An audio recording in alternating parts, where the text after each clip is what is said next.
ఎప్పుడైనా, ఎక్కడైనా ఒక ప్రాజెక్ట్ గనుక రూపుదాల్చాలంటే అక్కడ భూమి అవసరం. అయితే మొదటగా నష్టపోయేది మాత్రం అక్కడి రైతులే. ఈ రైతులకు ఎంత పరిహారం ఇచ్చినా తక్కువే అవుతుంది.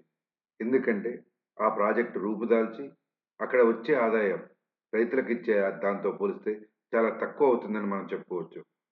Hi everyone. This is Upender, property advisor. ఇప్పుడు మన హైదరాబాద్ చుట్టూ నిర్మించబోయే రీజనల్ రింగ్ రోడ్ విషయంలో కూడా ఇదే జరుగుతుంది. ఉత్తర భాగం కోసం భూములిచ్చే రైతులకు నష్టపరిహారాన్ని మన రాష్ట్ర ప్రభుత్వం సవరించింది.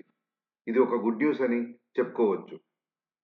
అగ్రికల్చర్ భూములకు రేటు నుండి 3 రెట్లు ఎక్కువగా, అదేవిధంగా ఖాళీ ప్లాట్లకు 90% పెంచింది. అయితే ఇదివరకే ఎక్కువగా ఉన్న రేట్లకు మాత్రం అదే రేటు యథావిధిగా ఉంచనుంది. భారతమాల వయోజన ఫేజ్ 1లో భాగంగా ట్రిపుల్ ఆర్ ఉత్తర భాగం పనులు సంగారెడ్డి, సిద్దిపేట, యాదాద్రి జిల్లాల మీదుగా 164 కిలోమీటర్లు మేర నిర్మించనుంది.